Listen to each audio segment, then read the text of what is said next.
to the last session of today's events, which is on retailing. We live in a state where consumerism is widespread and very evident. In the recent past, we've seen a shift towards large format retailers, be it the big bazaars or more store. Where does this leave our mom and pop stores? What does it mean to the industry as a whole? And to explore these very issues, we have a very eminent panel with us today, which will be headed by the session chair, Mr. M.S.A. Kumar. Mr. M.S.A. Kumar is a managing director of AVT McCormick Ingredients Private Limited, and also the director of AVT firms in China and Singapore. Mr. Kumar is a graduate in agriculture with an MBA from IIM Ahmedabad. He has served as top management executive in several premier organizations like Sandoz India Limited, Bayer India Limited, and Shah Wallace Company Limited. His field of expertise includes sales and marketing, product management, and he is with the company since 1995. Mr. Kumar has been active in several leading industry associations. He is a past chairman of the Confederation of Indian Industry, Kerala, and past chairman of All India Spice Exporters Forum. He's also a charter member of TiE Kerala. Sir, please join us on stage.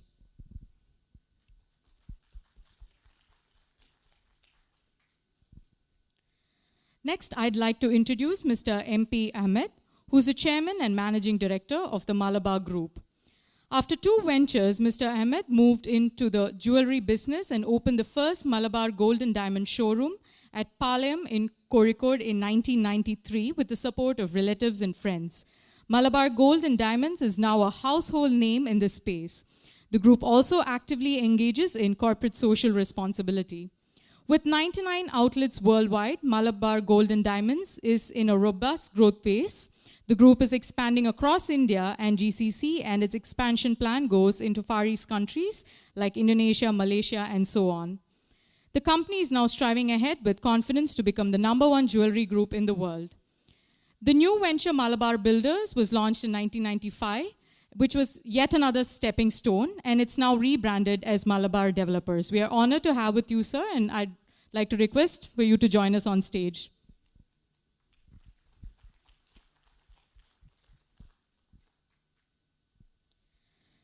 Next, I'd like to introduce Mr. Deepak Aswani, who is the managing director of the Raymond Shop and charter member of TiE Kerala. An MBA by qualification, Mr. Aswani is a part of the Lakshman Das Group, which specializes in FMCG textile retailing and distribution, with partnership with several leading players including ITC, Raymond, Amway, ColorPlus, Bombay Dyeing, and other self-started ventures like Priceless, the factory outlet, and My Kingdom, the family lifestyle store. I request Mr. Aswani to please join us on stage.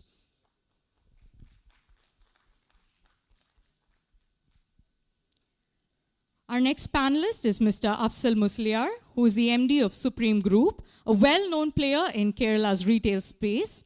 They own and run department stores, restaurants, bakeries with several in-house products in multiple locations across Kerala. He completed his MBA from TKM Institute of Management and BSc Physics from Madras University. Ladies and gentlemen, please help me in welcoming Mr. Musliar.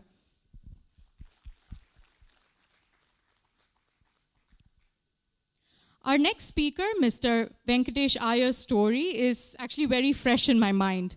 Only recently, I studied the story of his company, Goli Vada Pav, in my entrepreneurship class at the Indian School of Business by Professor Velamuri. And his case was a super hit, not just because of the Vada Pav that we got after class, but also because of his remarkable story, which had an ingenious business model and a remarkable marketing strategy.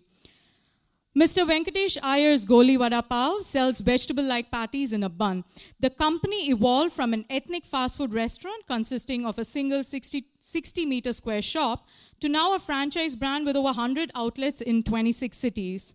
Over time, Goli Vada Pav has evolved into a hollow organizational design, and the only part that has not been outsourced is the brand and the proprietary spice mix used in the patties. This design allowed Goli Vada Pav the flexibility to provide ethnic fast food prepared in hygienic conditions in India, and it has helped it achieve spectacular growth. Please help me in welcoming Mr. Iyer to our panel today. Over to Mr. M.S.A. Kumar. Thank you.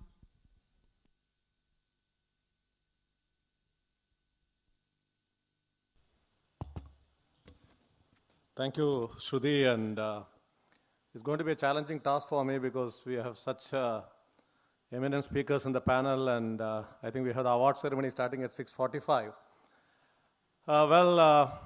Retail is, of course, an interesting field, and I would be taking few minutes to say in terms of what we are in the next hour 15 minutes.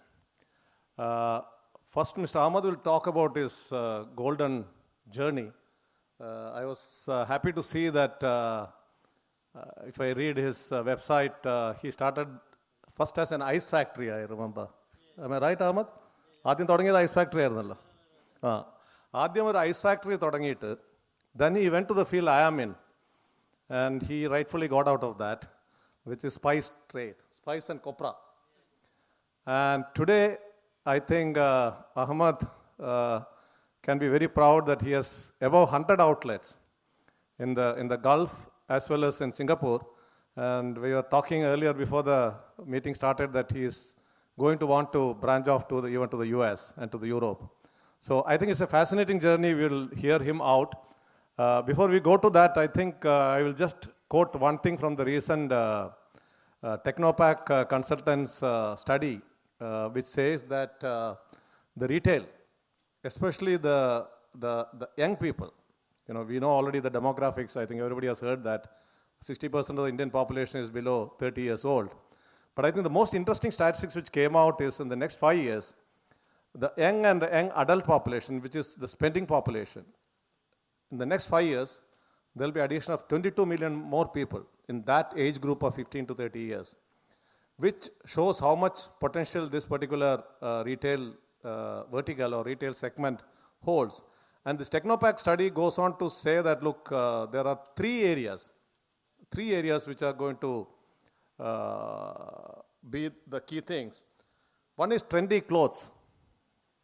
Okay, I think there is nobody more appropriate than my friend Deepak, who runs the Raymond stores and who is well known in Cochin, Deepak Aswani, who will tell his story of how he's recently opened an outlet in the bypass near the Ernakulam Medical Center, I think, and so he's expanding. So he will narrate his story of how lifestyle dresses are going to make up. And the second thing what this Technopack study told is the footwear. Even today, I have only 2 pairs of shoes, one black and one brown. I think there are some youngsters sitting here. You can ask them how many pairs of shoes they have. Because for each occasion, they have a different pair of shoes. My son has got, I don't have. Okay, so the footwear is another area where the Technopack study has shown Raymond does carry footwear as well along with trendy clothes. The third area is eating out. And I have heard Venkatesh Iyer speaking earlier in one of the CII conferences, and very fascinating story. So we would like to listen out to these 4 panelists, and we will start with Mr. Ahmad from Malabar Gold. I'm sure his story will interest all of you, and first let us listen him out. Each speaker will take about 10 to 15 minutes, and I have given the liberty to Venkatesh to take little more time because his story will be coming at the very end. And then I would keep the floor open for question and answer. But I think the basic message is coming is when many of us who are in the 60 age group, 55 plus age group like me, earlier days when we were growing up, we are grateful. Correct? We are grateful to our parents for having given us certain facilities, certain lifestyle. But today's younger generation is becoming resentful. I think you have seen the Arvind Kejriwal, the Delhi verdict where the youngsters came out in masses and voted. So why I'm bringing this out is becoming more resentful. And finally, I think there is another full, which is aspiration full. They are all full of aspirations, the youngsters, and the retail trade, the way the modern trade is expanding, that's another part of what we have. We have Afzal Musliar, who is going to talk on his Supreme story where I think his family started as a educational, the Musliar group, but Afzal took the initiative to branch off into food, to supermarket chains, to bakeries. And he has recently opened a restaurant in Trivandrum by name Allspice. Is that right? So Afzal will take us through his story. So there are 4 different kinds of panelists who are assembled here. I am sure you will have a good time. And I would like to cut my part short now and would request Mr. Ahmed to explain his story of how from an ice factory into spice into what Malabar Gold is today. A big round of applause to Mr. Ahmed, and he will tell his story now. You want to sit there?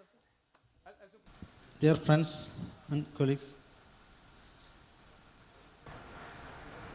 എന്നെ സംബന്ധിച്ചിടത്തോളം ഏതാണ്ട് 22 വയസ്സ് പ്രായമായപ്പോഴാണ് ബിസിനസ്സിലേക്ക് enter ചെയ്ത്. ഏതാണ്ട് +1 pre degree പൂർത്തിയായിരുന്നില്ല. എൻ്റെ father മരിച്ചു. കുടുംബത്തിലെ ഏറ്റവും ഇളയത് ഞാനായിരുന്നു. ബാക്കിയുള്ള എല്ലാം സിസ്റ്റേഴ്സായിരുന്നു. അപ്പം ബിസിനസ്സും കൃഷിയൊക്കെ നോക്കേണ്ട ഒരു ടൈമിലാണ് ഒരു വലിയൊരു ഫാമിലി ഡിപ്പെൻഡിങ് ആയിരുന്നു. ബാക്കിയെല്ലാം സിസ്റ്റേഴ്സായിരുന്നു. മൂത്തതൊക്കെ സിസ്റ്റേഴ്സായിരുന്നു. അതുകൊണ്ട് പിന്നെ തുടർന്ന് പഠിക്കാനൊന്നുള്ളൊരു ചാൻസ് ഉണ്ടായിരുന്നില്ല. അപ്പം കൃഷി, അതോടൊപ്പം ചെറിയൊരു ബിസിനസ്. ഞാൻ കുറേ കൃഷി സ്ഥലങ്ങളുണ്ടായിരുന്നു. കുറേ കൃഷി സ്ഥലങ്ങൾ വിറ്റിട്ട് ഒരു ഐസ് ഫാക്ടറി ആദ്യം തുടങ്ങി. ഐസ് ഫാക്ടറി പൂർണ്ണമായിട്ടും ഫെയിലിയറായിരുന്നു. ഐസ് ഫാക്ടറിയിൽ തുടങ്ങാനുണ്ടായ കാരണം അതിന് റോ മെറ്റീരിയൽ വെള്ളമാണ്. വലിയ വെള്ളത്തിന് വില ഒന്നും കൊടുക്കണ്ട. അതേസമയം കറണ്ട് വലിയ പൈസ ആയിരുന്നു. ഐസ് ഫാക്ടറി രാത്രിയൊക്കെ പണിക്കാർ നടത്തും. എത്ര ഐസ് ഉൽപ്പാദിപ്പിച്ചു എത്ര വിറ്റ് എന്നുള്ള കണക്കൊന്നും കിട്ടില്ല.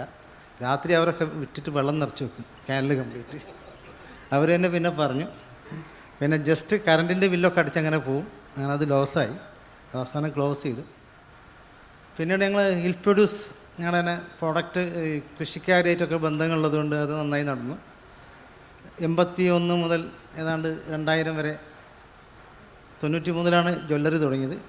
ഹിൽ പ്രൊഡ്യൂസ് ഉണ്ടായിരുന്നു. ഹിൽ പ്രൊഡ്യൂസ് വളരെ നന്നായി പോവുകയും ഒരുപാട് കൃഷിക്കാരും ഒരുപാട് ആൾക്കാരായിട്ടൊക്കെ ബന്ധപ്പെടുകയും നോർത്ത് ഇന്ത്യയിലെ എല്ലാ സ്റ്റേറ്റിലേക്കെല്ലാം കയറ്റി അയക്കാൻ നല്ല രീതിയിലുള്ള ഒരു പ്രതികരണം പഠിക്കാൻ പറ്റി. ഒരുപാട് ഏതാണ്ട് ഒരു 10-15-18 വർഷം ഒരുപാട് ആൾക്കാരായിട്ട് ഇടപഴകി ഹിന്ദി പഠിച്ചു.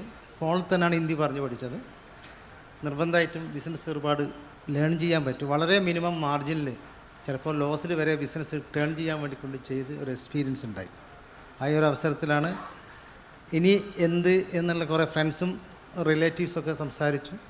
അതിൻ്റെ അടിസ്ഥാനത്തിൽ ഏതാണ് ഫ്ലറിഷിങ് ബിസിനസ് എന്ന് നോക്കിയപ്പോൾ ഞങ്ങൾ ഗോൾഡ്, അത് ആ സമയത്ത് ഏതാണ്ട് 90-91കളിലൊക്കെ ഗോൾഡ് 91 ഈ ഗോൾഡ് കൺട്രോൾ ആക്ട് എടുത്തു കഴിഞ്ഞ് ഈ മറ്റ് പൊതു സെക്ടറിലേക്ക് വന്നിട്ട് 91 വരെ ഗോൾഡ് കൺട്രോൾ ആക്ട് ഉണ്ടായിരുന്നു.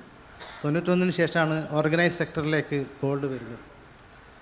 93-ലോ 94-ലോ അങ്ങനെയാണ് തനിഷ്ക് തുടങ്ങി, ടൈറ്റാൻ തുടങ്ങിയത്. 93 കല്യാണം. എല്ലാവരും ഈ 90-ന് ശേഷമാണ് ഈ ഗോൾഡ് ഓർഗനൈസ് സെക്ടറിലേക്ക് വരാൻ തുടങ്ങി. 90 മുതലാണ് ഗോൾഡ് കൺട്രോൾ ആക്ട് എടുത്തു കഴിഞ്ഞത്. അതോടുകൂടി ഡ്യൂട്ടി കുറയ്ക്കാൻ തുടങ്ങി. അപ്പോൾ അതിൻ്റെ ഭാഗമായിട്ട് ഇന്ത്യയിൽ ഗോൾഡ് എന്ന് പറയുന്നത് ഒരു കൾച്ചറാണ്. ഇന്ത്യൻ കൾച്ചറിൻ്റെ ഒരു ഭാഗമാണ്. ഏതാണ്ട് 5000 വർഷം പഴക്കമുള്ള ഇന്ത്യൻ കൾച്ചറിന് അവരെ എല്ലാം ഗോൾഡാണ്. പൊന്നു മോനെ, പൊന്നായി വരട്ടെ, വേണ്ടപ്പെട്ടവർക്കെല്ലാം കൊടുക്കുന്ന ഗിഫ്റ്റ് ഗോൾഡാണ്. യുദ്ധം ജയിച്ച് വന്നാലും സ്നേഹം ഭാര്യയ്ക്കായാലും സഹോദരിക്കായാലും അമ്മയ്ക്കായാലും എല്ലാം കൊടുക്കുന്ന ഗിഫ്റ്റ് ഗോൾഡാണ്. ഇത് വലിയ അപ്രിഷ്യേറ്റിംഗ് ആണ്. ഗോൾഡ് മെഡലാണ്. ഗോൾഡ് വേൾഡിൽ തന്നെ ഏറ്റവും പ്രഷ്യസ് മെറ്റലാണ്. തീർച്ചയായിട്ടും അതിൻ്റെ വാല്യൂ വർദ്ധിച്ചുകൊണ്ടിരിക്കും. അതോടൊപ്പം തന്നെ ഗോൾഡ് ഒരു രാജ്യത്തിൻ്റെ അല്ലെങ്കിൽ ഒരു കറൻസിയാണ്, ഹാർഡ് കറൻസിയാണ്. ഹാർഡ് കറൻസി എന്ന നിലയ്ക്ക് അമേരിക്കയിലാണ് ഏറ്റവും കൂടുതൽ ഗോൾഡ് സ്റ്റോക്ക് ഉള്ളത്. വേൾഡിൽ തന്നെ ഏതാണ്ട് 9000 ടൺ USA ജർമ്മനി. ഇന്ത്യ ഇതിലൊരു 11ാം സ്ഥാനത്താണ്, 557 ടണ്ണേ ഉള്ളൂ. ഇപ്പോൾ ഗോൾഡ് ഇന്ത്യയിലെ സംബന്ധിച്ചിടത്തോളം ഇന്ത്യയിലാണ് ഏറ്റവും കൂടുതൽ ഗോൾഡ് ഉള്ളത്. ഇന്ത്യൻ ഹൗസ് വൈഫിൻ്റെ അടുത്ത് അല്ലെങ്കിൽ ഇന്ത്യൻ വിമൻസിൻ്റെ അടുത്ത് ഇഷ്ടംമാതിരി ഗോൾഡുണ്ട്. ഇതേതാണ്ട് 30,000 ടൺ ഗോൾഡ് ഉണ്ടെന്നാണ് കണക്കാക്കിയിട്ടുള്ളത്. കാരണം അമേരിക്കയിലും US തന്നെ ഷെയറാണ് ആൾക്കാർ കൂടുതൽ വാങ്ങിച്ചു വെക്കുന്നെങ്കിൽ ഇന്ത്യയിൽ ലാൻഡും പ്രോപ്പർട്ടിയും ഗോൾഡാണ്. കാരണം സെൽഫ് മാനേജ്ഡാണ് അവരെ എക്കണോമി. സ്വന്തം സാമ്പത്തികം സ്വന്തം മാനേജ് ചെയ്യണം. എല്ലാ വീട്ടുകാർക്കും ഗവൺമെൻറ് ഏത് വന്നാലും പോയാലും ആര് ഭരിച്ചാലും ഭരിച്ചില്ലെങ്കിൽ, പണ്ട് നാട്ടുരാജ്യങ്ങളായതുകൊണ്ട് ഓരോ വ്യക്തികളും സ്വന്തം ഫിനാൻഷ്യൽ കപ്പാസിറ്റി ഉണ്ടാക്കി വെക്കും. അതിൻ്റെ ഭാഗമായിട്ട് ഗോൾഡ് കുറച്ച് ഒരു 10-15-20% ഗോൾഡ് ഇൻവെസ്റ്റ് ചെയ്തിരിക്കും. കുറച്ച് പ്രോപ്പർട്ടി ഉണ്ടാവും, മറ്റ് വസ്തുക്കളൊക്കെ ഉണ്ടാവും. അതുകൊണ്ട് തന്നെ ഇന്ത്യൻ ഹിസ്റ്ററീൻ്റെ അനുസരിച്ചിട്ട് ഗോൾഡ് ഒരു അവിഭാജ്യ ഘടകമാണ്.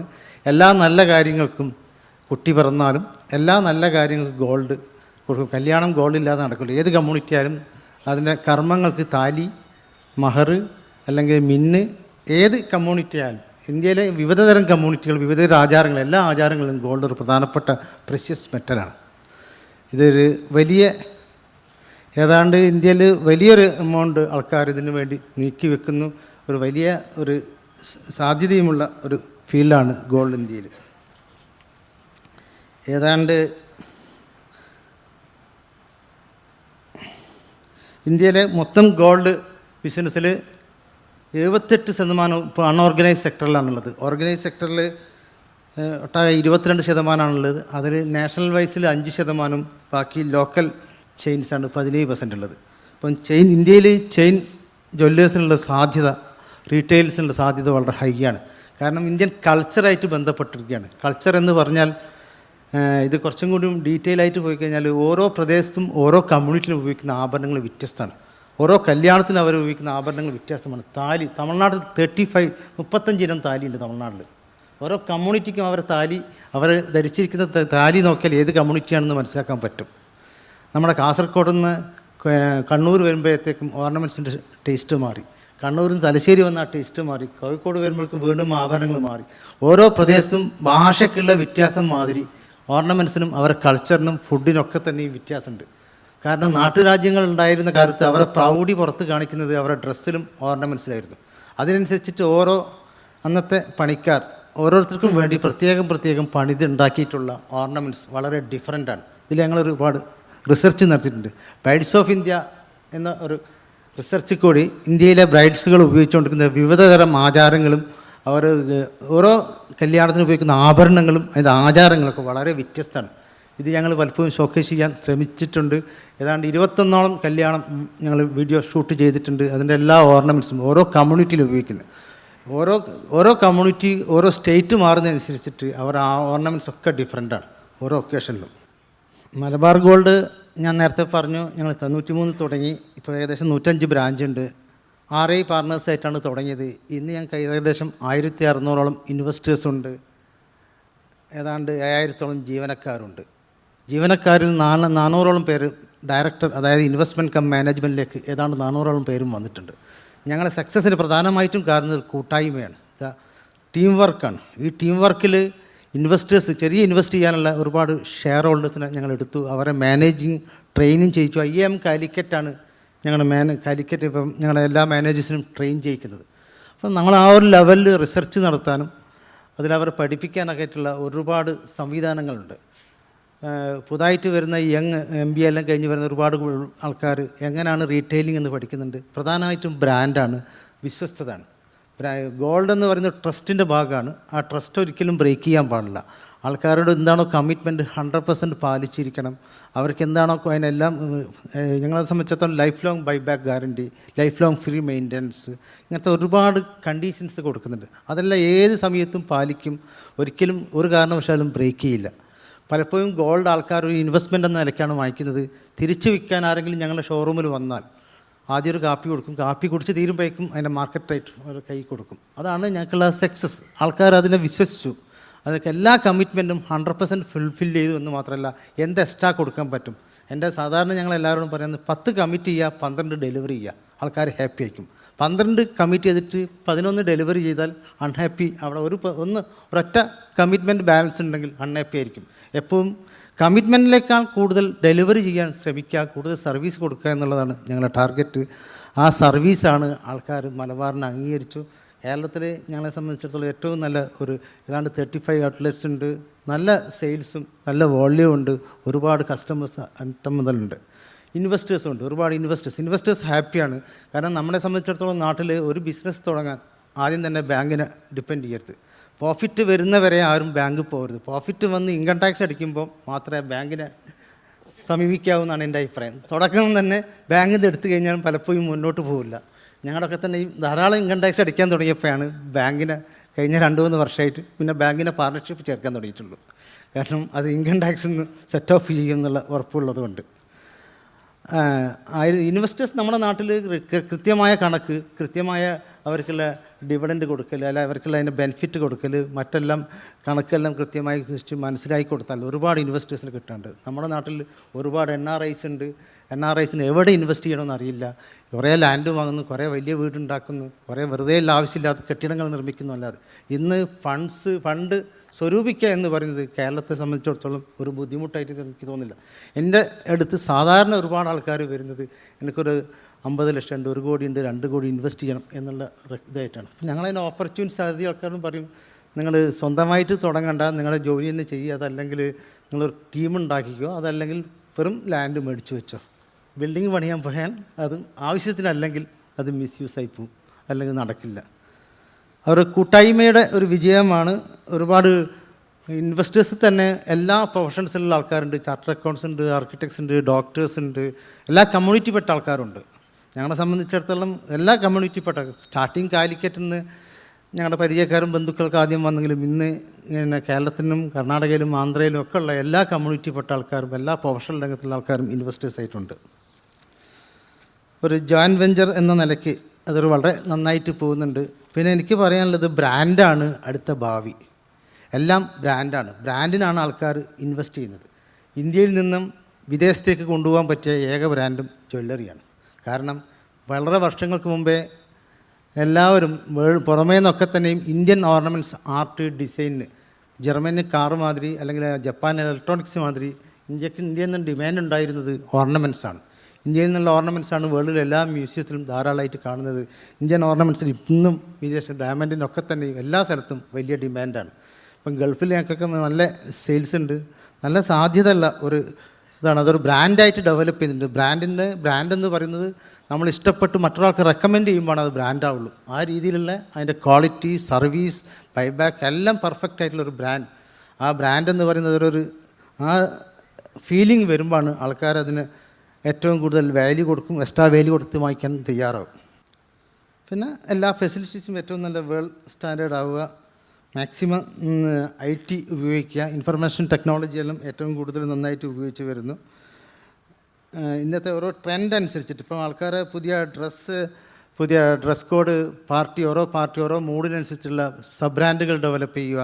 അപ്പോൾ അതൊക്കെ തന്നെയാണ് ഞങ്ങളുടെ ഈ ഒരു പ്രധാനമായിട്ട് പുതുതായിട്ട് ഡെവലപ്പ് ചെയ്ത് മൈൻ, ഇറ, പ്രഷ്യ എന്നൊക്കെ പറഞ്ഞിട്ട് ഓരോരോ ഡ്രസ്സിനും ഓരോരോ മൂഡും ഓരോ പാർട്ടിക്കും, കുട്ടികൾക്ക് വേണ്ടി സ്റ്റാർലെറ്റ്, ഡിവൈൻ, പല മൂഡിനനുസരിച്ചിട്ടുള്ള, അതായത് ആ ഒരു ഈവനിങ് പാർട്ടി, നൈറ്റ് പാർട്ടി, അതല്ലെങ്കിൽ മോർണിംഗ് ഉള്ള ഒരു ഫങ്ഷൻ, അതിനൊക്കെ അനുസരിച്ചുള്ള ഒരു ഡ്രസ്സും ആ ഡ്രസ്സിനനുസരിച്ചുള്ള ഓർണമെൻറ്റ്സും ഡെവലപ്പ് ചെയ്യുക എന്നുള്ളതാണ് ഇന്നത്തെ റീറ്റെയിലൊരു പ്രധാനപ്പെട്ട ഒരു സംഭവം പറയാനുള്ളത്. പിന്നെ ഞങ്ങളുടെ വിഷൻ മിഷനിൽ പ്രധാനമായിട്ടും add appreciating value to each life and we touch. ഏത് ആൾക്കാരായാലും ഞങ്ങളായിട്ട് ബന്ധപ്പെടുന്ന സപ്ലയറായാലും കസ്റ്റമറായാലും ഇൻവെസ്റ്ററായാലും ജോലി ചെയ്യുന്നതായാലും എല്ലാവർക്കും ബെനിഫിറ്റ് ആവുക എന്നുള്ളതാണ്. ഞങ്ങളായിട്ട് ബിസിനസ് ചെയ്യുന്ന എല്ലാവരും ബെനിഫിറ്റ് ആവുക. ഞങ്ങൾക്ക് മാത്രം ബെനിഫിറ്റ് ആവരുത്, അല്ലെങ്കിൽ ഇൻവെസ്റ്റേഴ്സ് മാത്രമല്ല, എല്ലാവർക്കും അത് സക്സസ് ആയിരിക്കണം. ആരും ഫെയിലിയർ ചെയ്യരുത്. ആരും ചെയ്യാതെ രീതിയിൽ ഇതിൻ്റെ ചെയ്യാൻ പറ്റും. അത് വരുമ്പോഴാണ് ഒരു ബ്രാൻഡ് ആവുള്ളൂ. ആ ബ്രാൻഡിന് ആൾക്കാർ ഇഷ്ടപ്പെടും. ഓക്കെ, ഇത്രയൊക്കെ തന്നെയുള്ളൂ. ബാക്കി നെക്സ്റ്റ് ഞങ്ങളെ ഗ്രോത്ത് പ്ലാൻസ് എല്ലാവരും പറയും പോലെ ഞങ്ങളൊരു വേൾഡിലെ ഏറ്റവും നല്ല ലീഡിങ് ജ്വല്ലറി ആവണം എന്ന് തന്നെയാണ് ആഗ്രഹിക്കുന്നത്. അത് ഒരു ബ്രാൻഡായിട്ട് വരിക എല്ലാ കൺട്രീസിലും. അതിനുവേണ്ടി ഞങ്ങളൊരു മാനുഫാക്ചറിങ് ഫാക്ടറി വലിയ രീതിയിലോട്ട് തുടങ്ങുന്നുണ്ട്. ഡിസൈനൊക്കെ ചെയ്തിട്ട് ആൾക്കാർ ഇൻട്രസ്റ്റ് അനുസരിച്ചിട്ട് ഡയമണ്ടും ഗോൾഡിൻ്റെയും മാനുഫാക്ചറിങ്. അതോടൊപ്പം തന്നെ പ്രോപ്പർട്ടി ഡെവലപ്മെൻറ്റ് ഞങ്ങൾ എൻട്രി ചെയ്തിട്ടുണ്ട്. ഞങ്ങളുണ്ടാക്കിയ ഹൗസസൊക്കെ കാലിക്കറ്റിൽ പ്രീമിയം വാല്യൂവിന് തന്നെ പോകുന്നുണ്ട്. വളരെ അവിടെയും ഞങ്ങളുടെ ക്വാളിറ്റിയും സർവീസും ആഫ്റ്റർ സെയിൽ സർവീസ് ഇന്നും 5 വർഷം മുമ്പ് 8 വർഷം മുമ്പ് ഇതിനൊക്കെ ചെറിയ മെയിൻ്റനൻസ് റിപ്പയറൊക്കെ ഉണ്ടെങ്കിൽ ഞങ്ങൾ ചെയ്ത് കൊടുത്തുകൊണ്ട് വളരെ ഒരു സർവീസ്, ഒരു ആഫ്റ്റർ സെയിൽ സർവീസ് വളരെ നന്നായി കൊണ്ടു നടക്കുന്നുണ്ട്. വളരെ ഗ്രോത്ത് വരുന്നുണ്ട്. കേരളത്തിൻ്റെ മറ്റ് സിറ്റീസിലും സൗത്ത് ഇന്ത്യൻ മറ്റ് ടൗണുകളിലൊക്കെ തന്നെ എക്സ്പാൻഡ് ചെയ്യാനുള്ള പ്ലാനിങ്ങിലാണുള്ളത്. പിന്നെ മൾട്ടി ബ്രാൻഡ് വാച്ചിൻ്റെ ഷോറൂംസ് ഞങ്ങൾ ചെയ്യുന്നുണ്ട്.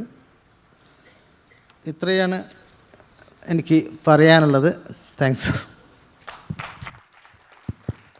Thank you, Ahmad. I think truly fascinating story. 22-year-old boy with 5 sisters, 5 sisters, father passes away, sells his land, starts an ice factory, raw material is free, but the fellows were selling off ice and filling up the raw material warehouse with water. I mean, so it's a very fascinating story. I'm sure you will have a lot of questions to Ahmed. Thank you very much. Again, put your hand together for this fascinating story of Malabar Gold. Let's go to Afzal now. Again, another fascinating story where I think he has got about 10 or 11 outlets in Koilon, supermarket chains, a new restaurant. Afzal was telling me he has started his own manufacturing. Young entrepreneur, and I'm sure he will tell his startup and his success in terms of how Supreme Group has achieved. I think Nutratech is your brand, isn't it?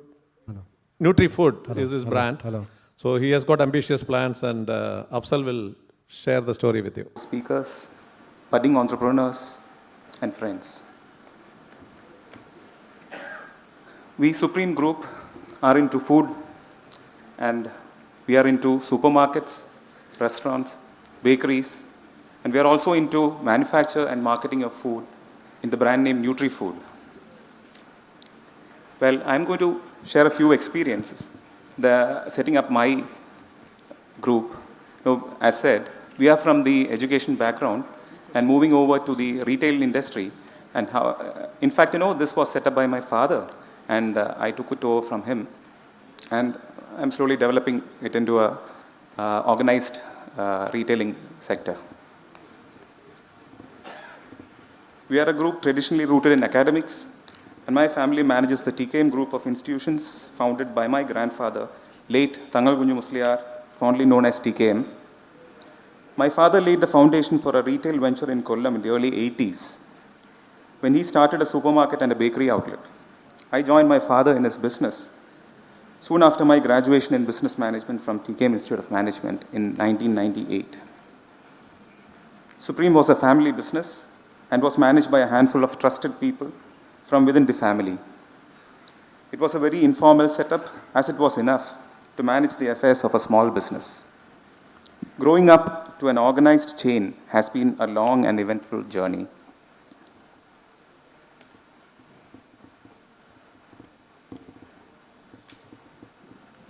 The Indian retail sector.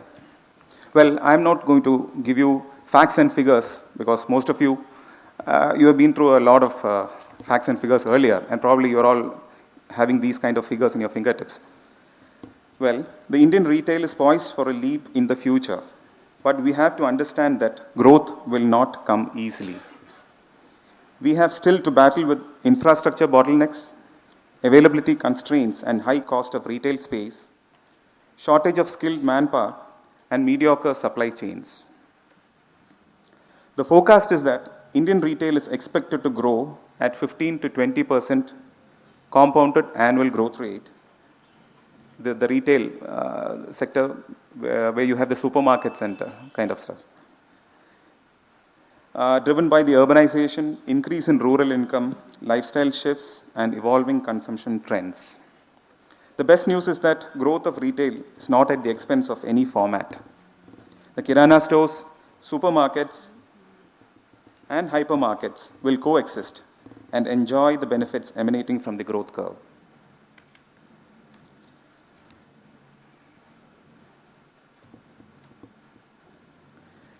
Differentiating and positioning your brand.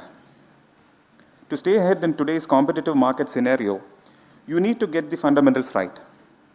After a careful analysis of the competition, you need to position your brand by differentiating your offering to the right audience. You should have some unique selling propositions that are convertible to some great tangible benefits for the discerning customer. Understanding the needs of the customer and satisfying his needs by providing personalized products and services was the approach we followed. The emphasis was always on quality and personalized service to deliver the quality. We realized that successful business is all about setting up the infrastructure and putting the systems in place to manage the infrastructure. When you have a successful business model, taking the story beyond and presenting it to a larger audience in a wider geographical area is where the challenge begins. This is where you need to apply scientific management principles and practices and established procedures to streamline your business. You need to set up a team of dedicated and trustworthy professionals who share your principles and ideas and in fact emulate your core values. The cohesiveness and interpersonal relation between the top management team and selective decentralization of authority is the backbone of a strong HR system. This is in fact the framework around which all vertical functions of the organization should be structured. Once the HR infrastructure is in place, it is easier to implement the strategies for growth as the organization will be equipped to manage efficiently the change process that is necessary.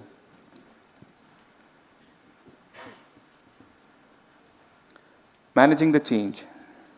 For Supreme, or for that matter, any traditional business, to the demanding realities of the emerging business environment is a real challenge. Such entities must rethink fundamental aspects of the company strategy, which may lead to a radical overhaul of the existing ways of doing business, with the company structure and culture becoming much more customer-focused. Resistance at all levels need to be overcome with the need to build commitment and consensus around business strategies. The critical aspect here is the company's ability to win over the employees in the change process. To effectively manage the organizational change, you need to, 1, recognize the changes in the broader environment, 2, develop the necessary adjustments for the company's needs, 3, training the employees on the appropriate changes, and 4, winning the support and commitment of the employees with persuasiveness and constant mentoring. The Supreme Way. Operating from Kollam, we have developed a unique franchise model, leveraging our brand equity in addition to our own outlets managed by a professional team. We invest in space where we run our operations directly and lock in franchise partners who share a common goal in long-term sustainability of the business. We truly believe that this strategy is de-risking in essence and in a broader sense involving the investing community to serve customer needs based on shared principles and values. Our shop model has been and will remain a friendly neighborhood store where you can shop for your daily necessities and staples. We ensure quality and freshness and a friendly atmosphere with an uncompromising attitude for customer service. This is the only way you can differentiate and position yourself against the onslaught of giants who operate on economies of scale and thrive on discount sales. While you cannot command the superior reach and resources that the majors deploy in sourcing, we are building strong and principled relationship with our supply chain partners. Our approach is to command reliability and predictability in business volumes and develop a supply ethos that understands the customer's need for merchandise that offers highest value. Our operating style also ensures that we are trustworthy. Operationally, we ensure value by retaining and managing key processes. It is inevitable that given the race to capture market share, we have to focus on building our brand credibility. This can be attained by developing in-store brands.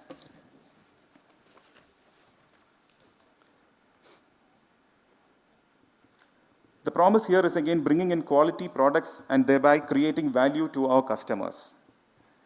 Thus, the key deliverables here on focus are people capability, systems capability, locking in efficient supply chain management systems, significant investment in IT as a strategic lever, and product development and in-store brands.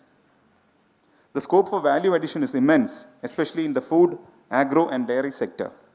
Supreme will look at integrating forward into products that tap agro produce and convert it into offerings that produce value to the customer. In a broader sense, Supreme will look at product development as a strong offensive strategy by realizing products that meet the customer's latent needs. Our view on competition. Competition is always inevitable and we welcome it. Organized retailing is still in the growth phase and a long way to go. So we recognize that there is enough and more space for the unorganized sector, Supreme, and large format hypermarkets to coexist. Our organization's philosophy has been to focus strongly on product and service quality. Given the new retail technologies and the pricing power that the big guns command, this would be a robust strategy. Where can we go wrong? We can go wrong on 4 counts. 1, we do not hear the customer's voice. 2, we compromise on people, systems, and supply chain. 3, we fail to recognize our responsibility towards the society. And 4, we do not set and chase benchmarks. As long as we are not lethargic and responsive to these key deliverables, we always have a chance to thrive and outperform the competition. Thank you. Kind of urbanization, what we are talking about, and what he mentioned about 15-20% growth in modern trade. I think this is definitely a avenue where Kerala will have a lot of potential, because when I was born in Kerala and not brought up in Kerala, but whenever I used to come back to Kerala, I used to think there are 2 things which always stood out: the number of medical shops and number of bakeries. I don't know why it is so much, because maybe we eat too much of pastries and cakes and fall sick and then go to medical shops. But I think the landscape is changing. What Afzal mentioned in terms of his own chain definitely will be interesting. Okay, let's move from food to apparels. And I think our friend Deepak is the most competent person to talk about that, the lifestyle changes, what kind of opportunities apparels, lifestyle changes offer to Kerala specifically, as well as to the budding entrepreneurs. So over to you, Deepak. Yeah.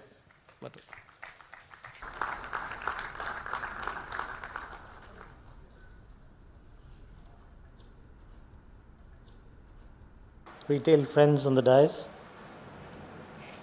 and the esteemed audience. And I can see a whole lot of budding entrepreneurs and students. I also happen to be slightly involved in the strategic group for retail in TAI. So it's only my duty to talk a little bit about retail before I touch upon apparel per se. Actually, nobody's really considered the extent of retail and the volumes that are there in retail, and what a stupendous business it is, because it touches our daily life in every aspect. In fact, we are probably, as Keralites, one of the largest consumers of any form of goods. You name it, and I think we are probably the largest consumers of that particular sector of goods. It's almost like a record. You take silk saris, we are number 1. You take gold, I think Mr. Ahmed would agree with me that we are number 1 there again. His business itself is going to touch something like $6 billion soon. And he's only one among the many leaders in this game. Like that, if you get into the beauty and wellness field, that's another area where retail is scoring heavily. And even in the sheer size of the beauty parlors, I just forgot to mention that in Kerala we don't call silk sari shops anymore. We call them silk sari palaces. We also say gold palaces also. And very soon I think, our places of drinking also would become not watering holes, but the most orderly queues found in front of the Bevco outlets, and the turnovers there are phenomenal, and the profits that come out from there. I was just talking to a very seasoned chartered accountant, and he was mentioning that you could get something like 10% and turn it around 52 times a year, which means 520% margins just by selling beverage. So that's retailing in Kerala. And with the type of literacy levels and with what Kumar also mentioned about the changing landscape, the type of youngsters that are going to come into the market, and most of these youngsters are earning well. So you have a fat purse, and these youngsters are demanding, and they want the best. Aspiration levels are extremely high, which means branded goods are really going to boom. And if they can't get the branded goods, they would go to the nearest to the branded goods. And while, let's say, a leading brand like Levi's is fighting out to sell, let's say, about 100 pairs of jeans in a day, you also find there are brands like Trigger, Live-In, and so on and so forth, who sell in multiples of that. So as you get into apparels is a huge, humongous story. I'll come to that a little later as we go on to that. But the fact that Kerala has the largest retailers in the country for virtually everything, retail also is fraught with a lot of problems also.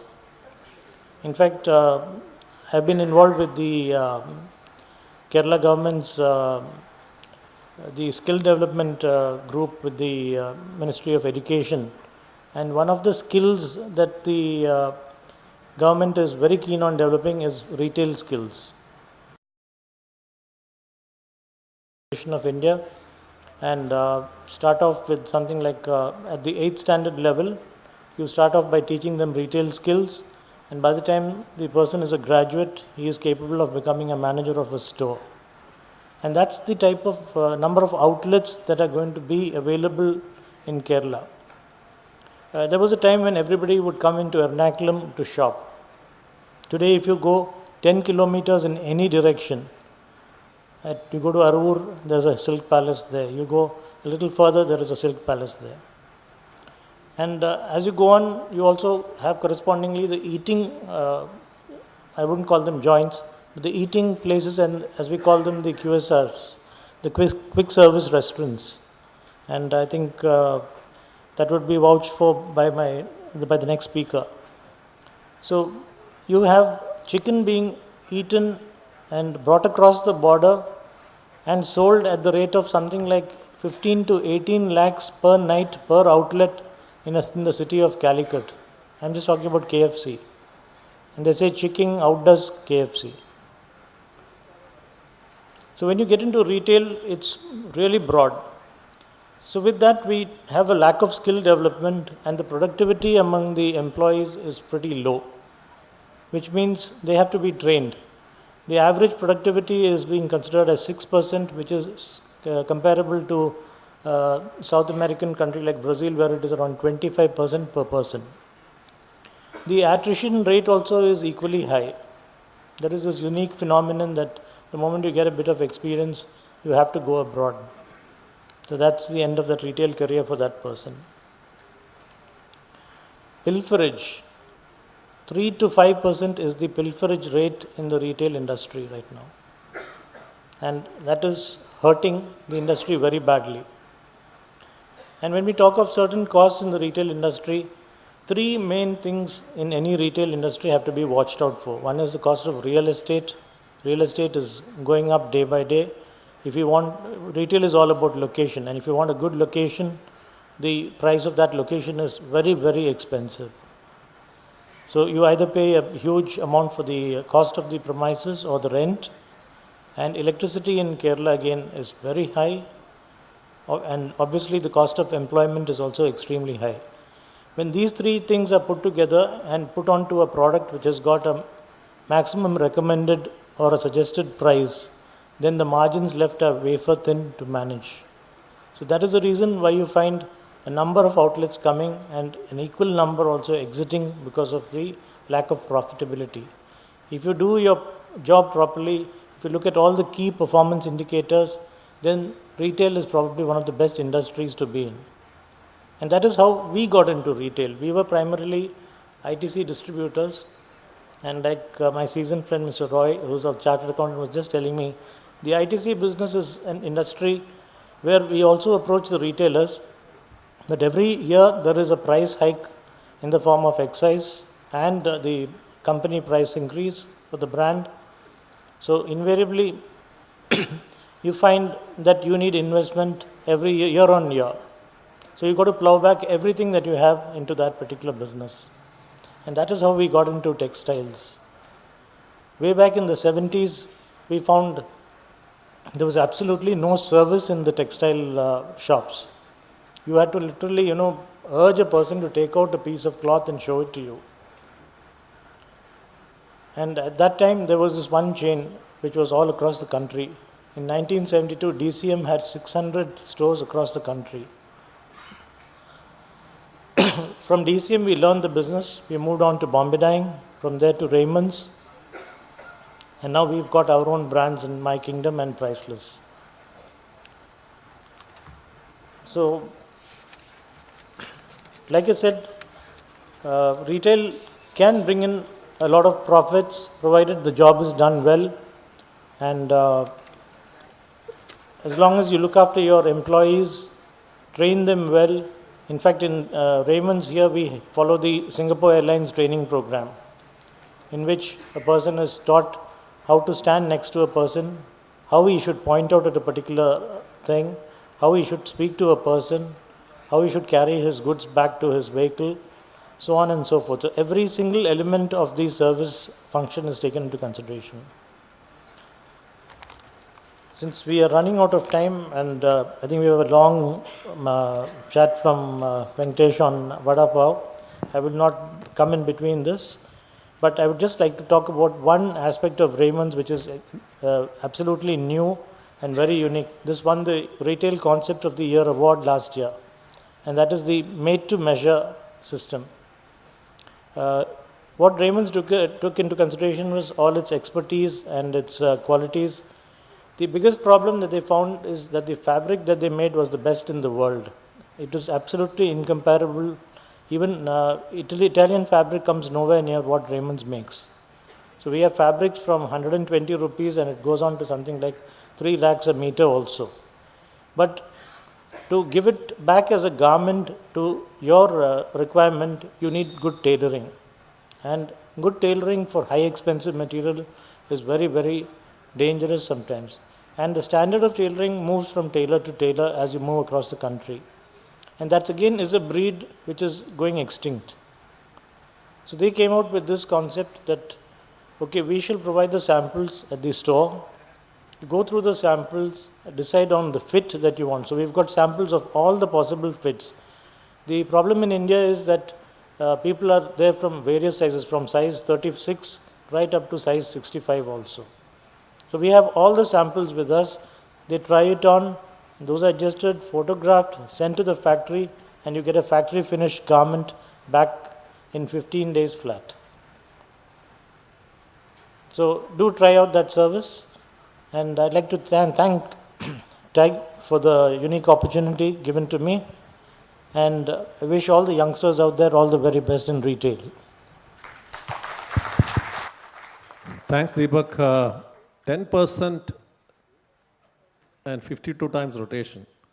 I think that definitely will interest most of us. I am thinking that from food processing we should move to retail, but I don't think you'll get 10% and 52 times rotation. Oh, beverages. You mean to say the whiskeys and the brandies? Oh boy, that is a different field to be in. Anyway, thanks Deepak. What you told is absolutely right. You all know the numbers. I don't have the exact numbers when you say Kerala has the highest silk consumption. Kerala contributes approximately 3.2% of Indian population. But in terms of consumerism, what I hear, depending on what vertical we talk about, is varying anywhere between 8 to 12% of the all India sales. So it's no wonder, and because not that Kerala's GDP, okay, there have been figures quoted in the morning that grew at 8%, 9%. That is that 40,000 crores which come from NRKs. The whole GSDP is about 110,000 to 120,000 crores. So a lot of money coming in consumerism, and that's the name of the game. Okay, we have the last speaker today, Goli Vada Pav, Mr. Iyer. Fascinating. I would only correct Shruti. Today they have 251 outlets in 11 states and some 51 cities. People who have not tasted it, they have a counter there. I went and tasted it. Fantastic. I mean, they have the classic range and the spicy range. Don't get me wrong, he has not given me a commission to promote Koli Vada Pav. Please taste it. I mean, taste the spicy one, and they give a green chili. If it's not very spicy, fantastic. So if you are not, I hope the counter is still open. Okay, so I will hand it over to Mr. Iyer, a fascinating story which I have heard. I'm sure there's a lot of things to learn from you.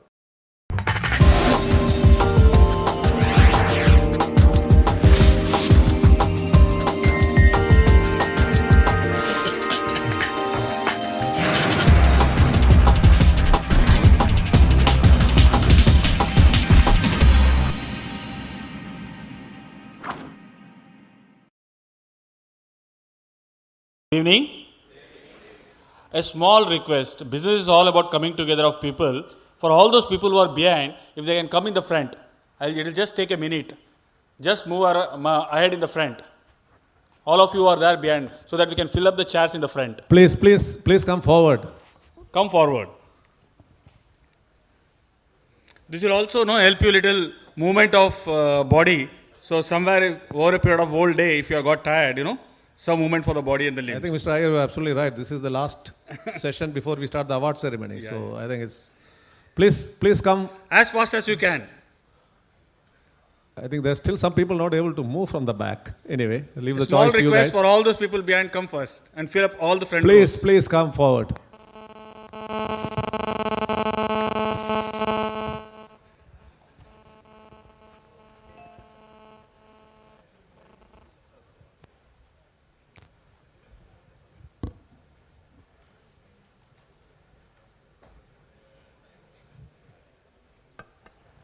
And for all those people who are settled down, since you have spent the whole day sitting, listening, a small little exercise, all businesses they start with dreams and they end in a destiny. So from dreams to destiny, there is only one thing that changes us. You know what is it? Energy. What is it? Energy. So let's build up some energy in this room. So when I say clap, I want to hear at least a minute of loud applause. Is it possible? One round of applause for all those people who spoke right now. A loud. Kerala mein kitna dam hai? How much energy does Kerala have? Can we hear it? One more round.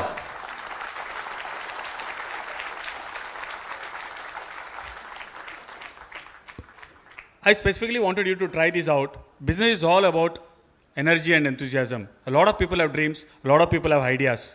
But how much of energy can you put into your ideas is what determines your destiny to a large extent. I am running you through the Vada Pav story. How many of you have read about Paulo Coelho? Let some hands raise. Yeah. It's a beautiful, wonderful book. All entrepreneurs start with some kind of inspiration. For me, Paulo Coelho was one of those beautiful inspiration. And Paulo Coelho's this famous line in this book. You have a dream. The dream has come in the womb of the universe. It is the responsibility of the universe to fulfill the dream. The universe conspires to help you achieve your dream. The same thing our own Mahatma Gandhi has said. You find the purpose, the means will follow. After inspiration comes the idea stage. My mobile ringtone those days used to be this famous song. Chodo kal ki baat purani, naye daur mein likhenge, nayi kahani hum Hindustani. I used to have this ringtone which talked about Hindustani, we Indians. And I used to start the day with a Colgate paste, Hindustani. With a Gillette razor, Hindustani. A Nokia mobile, Hindustani. And I used to wonder, is my Hindustan? Kahan hai? Where is Hindustan? In all this sector. And somewhere the core idea was, I wanted to do an Indian brand. In Indian brand, there are so many things that you can do. But what is it that you want to do in the Indian brand? And those days, the Kellogg CEO was my neighbor. And somewhere in his send-off party, he mentioned, Kuch bhi karo, whatever you do, Indians consume spicy Indian food. Kellogg's consumption will take a lot of time. And somewhere it triggered into my mind, 100 crores plus population, weakness for spicy Indian food. Even 50 crores population you target, and a 10 rupee item they consume, it becomes a 500 crore opportunity. 10 times in a year they consume, it becomes a 5,000 crore opportunity. Entrepreneurs look at what? Inspirations, idea and the opportunity. And in food, kare to kya kare? What do you do in food? Kashmir to Kanyakumari, India is so vast and huge. You start in the north with aloo paratha and samosa. You go down west, you have ragda patties, belpuri in Mumbai. You go down to south, you have appam, idli and dosas. What should we do in food? That was the biggest idea. And one day outside a VT station, you all have seen VT, at least in films, in posters. And outside a VT station, there is a huge McDonald's, a 40 feet plus banner, and there was a vada pav cart below that 40 feet plus banner of McDonald's. And what do you see there was a handcart guy selling vada pavs. And as I picked up my vada pav and I looked at this 40 feet plus burger photograph, I somehow felt they were twin brothers. What is it? Twin brothers, yes. Like a Ram or Sham story. One brother goes to US and becomes 40,000 plus outlet. The other brother is still in the footpath of Mumbai trying to make his ends meet. Why do I call it a twin brother? Because a burger is anything between buns. A vada pav is anything between pav. That is mayonnaise. This is chutney. That is lettuce. This is chili. So in form it looked like a twin brother. Not only in form, also in content. India is changing. Urban mobile population. There is time for everything, but खाने के लिए time नहीं. There is time for everything, but no time to eat food. People are running from colleges to schools, schools to coaching classes, from one meeting to other meeting. And you say most of the metros, one biggest factor is people don't have time to eat that original big thali, the Indian meal. And in this modern times, what you require is fast food. In 5 minutes, can you service 50 masala dosa consumers? Is it possible? 5 minutes, can you service 50 pani puri customers? You require 50 counters and 50 boys. In 5 minutes, in the Mumbai footpath, 50 vadas, the patty can come from a fryer. You just have to cut the pav and put it inside and give it to the consumer. That means it falls into a definition of a fast food. Second, it's also a finger food. Why it's a finger food? The most important thing, the moment you have idli and dosa, you require plate and spoon because you require sambar and chutney. And the moment you require plate and spoon, you require table and chairs. And real estate in Mumbai or any other metro is very, very costly. So space is very, very costly. So vada pav is again a finger food. You don't require table and chairs. And the third most important thing, fast food, finger food and also a mobile food. Imagine eating a masala dosa and clinging outside a Mumbai local fast train. Is it possible? Imagine eating a pani puri and buying ½ kilo tomato. Is it possible? But you see in Mumbai or any other metro where Goli has gone, people cling outside a local train using a vada pav, eating on one hand. People drive rickshaws eating a vada pav. People buy tomatoes and other sabzis while eating a vada pav. It falls into a definition of fast food, finger food and a mobile food. So it's not only the form but also the content which is very, very important. How many people in this hall will say, I don't like potatoes? How many people? Can we see some hand? Yeah, one hand. People who don't like potatoes have to be thrown out of this hall because potato is a very universal food. Finger chips is potato. Samosa is potato. Masala dosa is potato. Aloo paratha is potato. Potato is a very universal food. And it also contains besan. You know besan? Besan is gram. And Haldiram has put some besan into the oil and put some spices. It's become a 1,000 crore empire. That is the power of besan. What is this famous Mysore Pak in Coimbatore or Chennai? Sri Krishna. And what is it? Besan. What is there in Son Papdi? Besan. What is there in Dokla? Besan. So the most important thing at the idea stage is, what is this product that you are going to do? A lot of introspection has to go. We could have done dosas, we could have done idli, we could have done any other thing. But I am sure we would have gone wrong. Because vada pav, I always say, is the Amitabh Bachchan of food. Because it's got the quality of Amitabh Bachchan. You're all with me? We like to hear some applause also whenever we talk. That shows energy. And energy is very, very important for entrepreneurship. The applause has to be from everywhere. Huh? I want to hear it more. That's it. Why brand name Goli? People keep on saying, inspiration ho gaya, idea has happened. After idea, the naming of the brand is most important. A lot of people said, Venki, English is aspirational. The brand name has to be English, Angreji. But somehow, I felt, if you call Nalli's sari, Julie's sari, will it sell? Will it? I want to hear yes or no. Yeah, that's it, that's it. Can you call Murugan's Idli Peter's Idli? Is it possible? Vada Pav was born on the footpath of Mumbai. And what is the Mumbai language, you know? Pudi, Rapchik, Item, Munnabai, Goli. So it should sound like Mumbai. Imagine you have a Sardarji and his wife gives you an option when you go to his house. And she says, मैं आपको आलू पराठा खिलाता हूँ. I will give you आलू paratha and I will give you idli. What would you like to eat in his house? Food is always associated with the region from where it comes. It should sound. So we found Vada Pav can't have an English name. It should have the Mumbai name. And Mumbai's name is Goli. That's how the name Goli became for Goli. Actions. The first store started in Kalyan. And we were very, very clear. Vada Pav was like Amitabh Bachchan. The moment we started the first store, there were more than 300 enquiries. And within a span of 5 to 6 months, we put these 10 to 12 stores based out of this. The first few stores looked like this. The first kitchen somewhere looked like this, a central kitchen. And this was our logistics dozen. The core idea was, the design was very, very clear. There was to be a central kitchen, there has to be a franchisee run store, there was to be a third-party logistics. So the design of the store was very, very clear. Just by doing this, the business was rocking, 10 to 15 stores, doing huge business.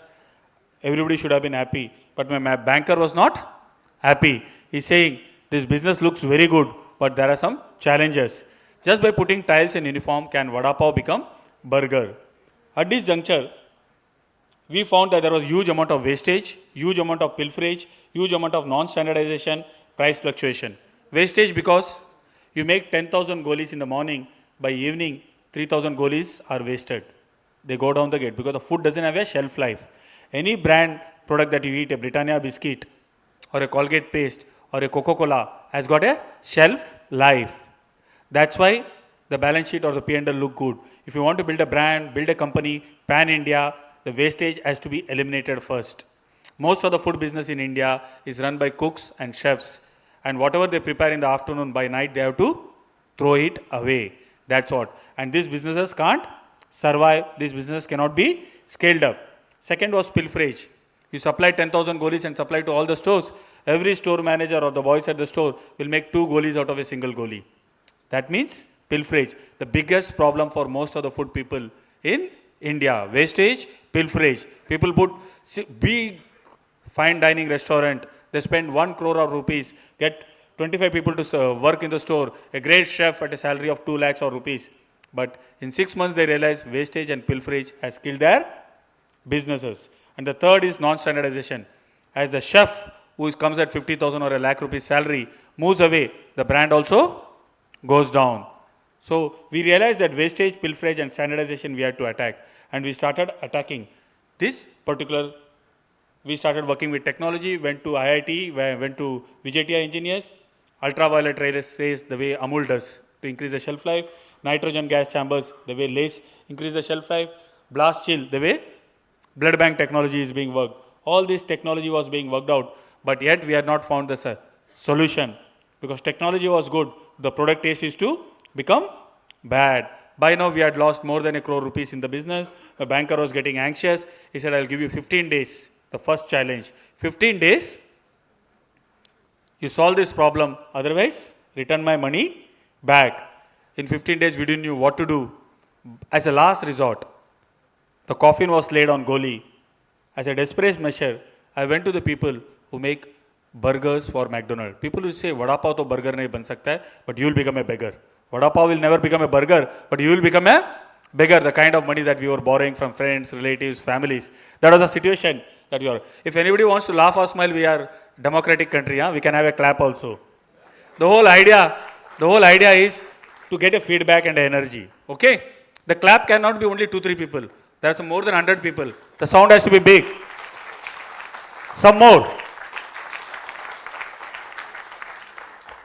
Business is all about energy. This clap can show how much energy you have got. Can we hear one more? That's it.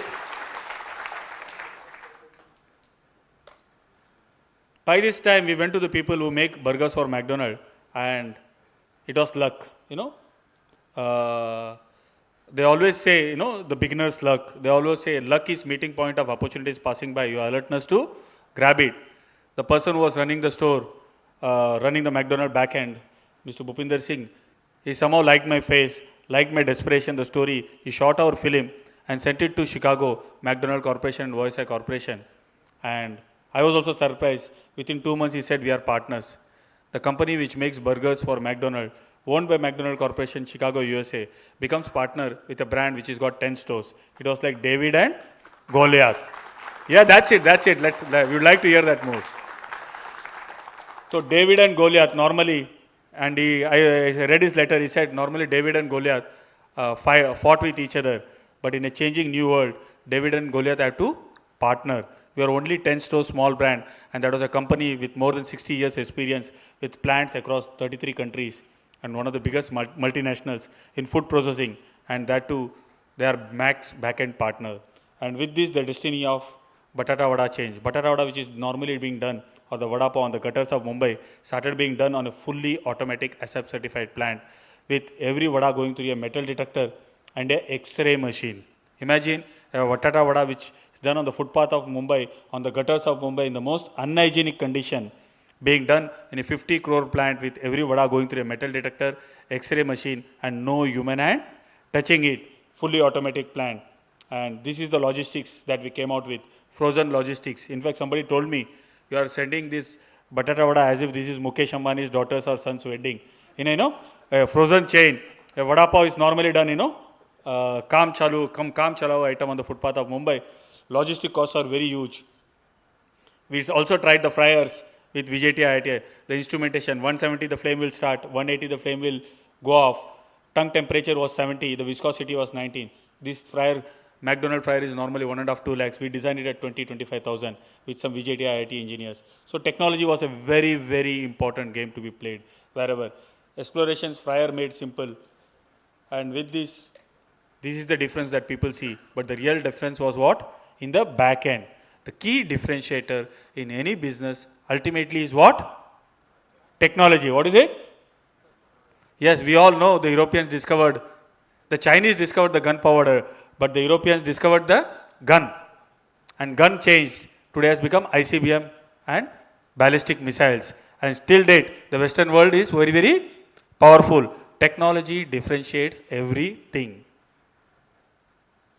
First challenge we had handled, but the second challenge was thing. We started going to bankers, investment bankers to raise money. But people would say, what is Goli? I don't know Goli. Where is Goli? In fact, some investment banker who came from Singapore, he looked at us because most of the investment bankers stay in South Bombay in some 5-star hotels. And Kalyan was some, 2 hours journey from VT. And people didn't know Kalyan. In fact, somebody asked me, is it Kalyan? Is it in India? That's the kind of language the investment banker speaks. And nobody was ready to fund us. And we realized if we go and ask these people money, nobody is going to give us. We shared our story with somebody. We were disappointed going back to Kalyan every day from VT, talking to bankers to raise money. And people say, we will fund a Vada Pav company.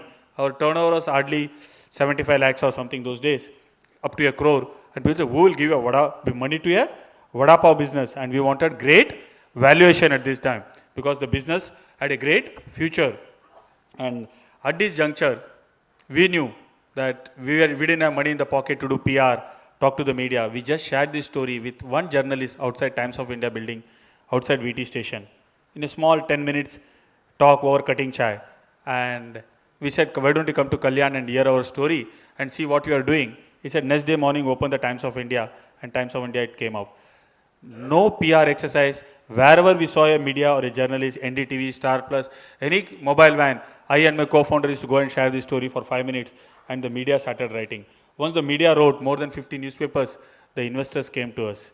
When you tell a story, nobody gives you money. When the media tells the story, everybody gives you money. One more important lesson. And we had a fashion parade. And this time we had to. So very, very important lesson is, you tell somebody else to tell the story. And don't worry, people say it requires a lot of money to get the PR exercise. But if you have a good story, in our case, We not even spent a single naya paise, and we got more than 50, 60 newspapers writing about us because the story was good. And these are the first few stores that we did. In fact, we raised money from a good person. Our turnover was most probably 1 crore. A lot of promoters, they sell cheap. What do? They sell cheap. Anybody who was trying to give us valuation was not giving us more than 2 crores. What is it? 2 to 3 crores. That means if I raise 2 crores, I have sold 80% of my company. Never do it. And we are very confident. We are very courageous people. We very boldly met the biggest stockbroker, the biggest retailer in India, and said 50 crore ka valuation chahiye. What is it? For a 75 lakh turnover, what is it? 50 crores valuation. That means 40 to 50 crores, 40 to 50 times your turnover. Have you heard about it? It's never heard. People thought you are crazy. But we went to one person called Mr. Jerry Rao, who was a Citibank MD, and somehow he till date asked me, I don't know why I gave you this value, but we got funds raised at 40 crores value. That was the biggest benchmark for a Vada Pav company. Normally for the best IT company, they get 3 to 4 times or 5 times turnover. We got how much? 40 times. One big lesson is, don't sell cheap. Don't sell cheap. पूछने में क्या जाता है? Open your mouth big and ask big valuation. Maximum what you will say, no. Go to the next person. That's it. You got it? We put up a few prime stores and we wanted to expand because we had raised some small amount of money. Out of that 4 crores, 1 crore came to us. We still had 3 to 4 crores pending. And they said, now put up stores. In Mumbai, real estate is what? Very, very costly. Nepean Sea Road, Pedder Road, Walkeshwar, Nariman Point. Real estate is like gold. It's like gold. 2 lakhs rent for 200 square feet. 1 lakh rent. 2.5 lakh rents. 5 lakhs rent even for 200 square feet. That's the kind of. And how do you do business in such a place? And we didn't know what to do. Our investor said, we'll give you 15 days time. If you can put stores, you will get the remaining 4 crores. Otherwise, the deal is cancelled. We were once more at the door where the business would shut down. I and my co-founder were walking around Bombay, Nariman Point, and somehow we figured out that something is called RA milk booths, state government owned. And there are 1,500 of them on the footpath of Mumbai. They sell milk for 2 hours in the morning, and throughout the day, the store, they don't know what to do. Beating flies. State government undertaking on the footpath of Mumbai. We checked out their credibility. Supreme Court authorized. Even Supreme Court authorized, nobody can touch them. Even BMC cannot touch them. Legal footpath store, a retailer on the footpath of Mumbai. Only 25 square feet. And that was exactly what we wanted for a Vada Pav store. And kuch jugaad lagaya, some network. You know, entrepreneurs can't take no. And they gave us 15 days, 10 days, 7 days. And somebody called me up and said, Venki, you have got exactly 12 hours before we withdraw our proposal. 12 hours. And we signed the RA contract.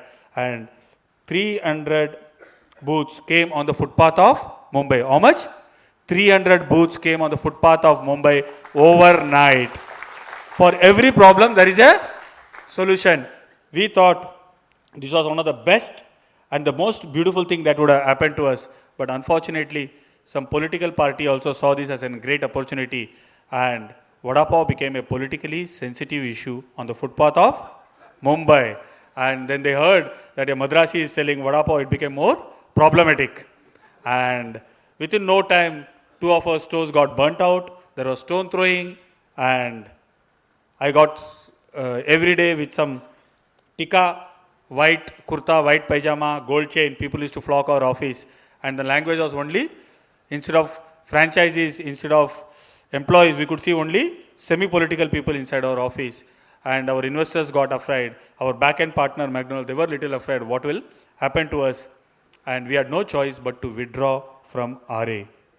We had to withdraw, and 4 crores, that money that we invested, went down the drain in 3 months. In fact, my father called me up and said, I have never seen anybody who blew 4 crores in 3 months' time. 4 crores blown in 3 months' time. And we were back to square one with no money, no manpower. And we said we'll raise the second round of funding. Because, we had a pedigree investors. We have raised money at 40 crores. No issue. And there are some 20-25 people talking to us. And at this juncture, we went back to the market to raise money. But somehow in 15 days' time, what also happened? Lehman Brothers. You heard about Lehman Brothers? You heard about Satyam? You heard about Subiksha? And all the investors vanished. What happened? Vanished. All the letters was only kagas ka tukda, what you call kora kagas. And sanction letter. We were left with nothing but no money, no manpower, no stores. And everybody thought Goli was shut down. I also didn't know what to do. I somehow surreptitiously went and raised some 2.5 to 3 crores from 20 different bankers, 10 lakhs, 15 lakhs, 25 lakhs at 22%, 25% and 28%.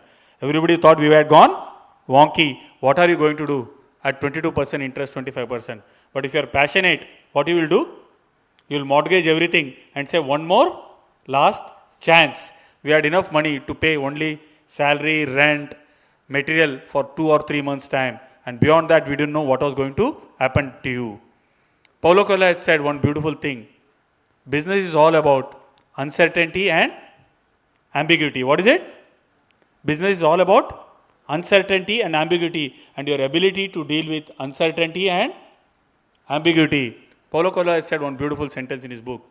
The language of the world is written in one single word. The language of the world is written in one single word. And that word is what? What is the word? Courage, courage and courage. The difference between destiny to dream is what? Courage. And at this juncture, one store opened in Nasik. Somebody came and we didn't have any option. We gave him a franchisee. Somebody ate a vada pav in Nasik and Aurangabad happened. Somebody ate in Aurangabad and Dhulia happened. Somebody ate in Dhulia and Jalgaon happened. And in a span of exactly 15 to 18 months, stores opened outside Mumbai and Pune. Before we could even realize, Goli opened not in Mumbai and Pune where vada pav was served, but outside Mumbai and Pune. These are the few stores we can see. And today Goli is more than 254 stores, 51 cities and 11 states. These are the few stores that you can see. Chandrapur, Akola, Kolhapur, Gandhi Bazaar, Coimbatore. I call it Veshti, Vibhuti and Vada Pav. Indore, Mehdipatnam, Bhopal, Lucknow. These are all some of those new stores in Bangalore that has come up recently. Lucknow, Raipur, Chhattisgarh, these stores has 30,000 cash collection. Santom, Chennai, Simoga, Tirupati. And our products evolved from Vada Pav to cheese and Shezwan Vada Pav. Mixed vegetable, Tiki, and the business grew by leaps and bounds. And we also explored the digital media. We didn't have money. Anything that was free we did. And we called Google is God because it was free. YouTube, Facebook, Marathi movies. We went and asked them to put 5-minute scene. So some of these Marathi movies. And we said, we'll give you 100 stores where you can put your posters. No money to be exchanged. I went and signed the duplicate Sachin at a zero cost. And he started going for all the store. So zero cost marketing. जेब में पैसा नहीं तो कुछ भी करो, but zero cost marketing. TiE recognized as the most important, and that's why here Manaku is here. And this is the most important thing. When you are going in dumps, no money in the pocket, TiE recognizes, and this is what Vada Pav meets Tatas. And we always used to say, if this can happen, anything can happen. A lot of management colleges started calling for talks. 150 talks across India, seeded a lot of stores. It was like a Ramayana story. People started sharing the story from one college student to other. And over a period of time, we realized the story has become very famous. And because of this, across India, Goli started getting seed. ISB did a case study. And today, even now, I think she told, it is being taught every year. In the last 3 years, it is being taught. IMD did. Then this is William and Mary. A lot of management colleges from US, they used to come to India. They used to visit Infosys, ICICI. They also used to visit Goli Vada Pav.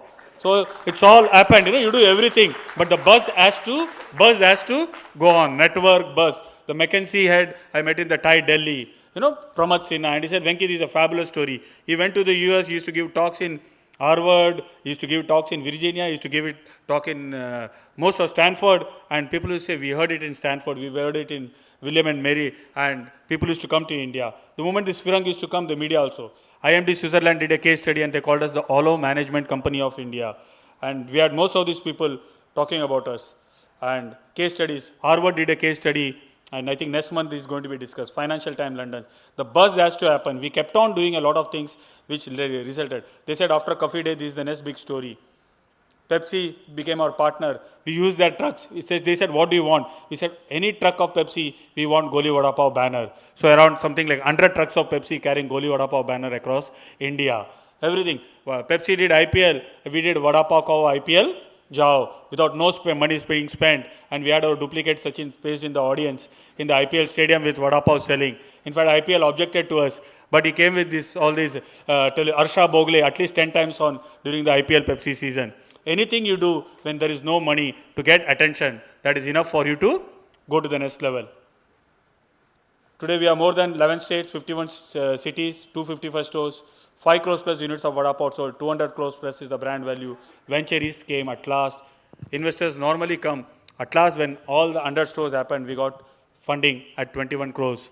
And at last a Vada Pav company got private equity from a typical private equity American firm. This was a very big thing for Goli Vada Pav at this juncture.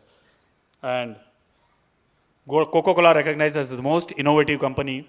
And they said the best, most admired fast food chain from India is Goli Vada Pav. In the international category, they gave it to Domino's.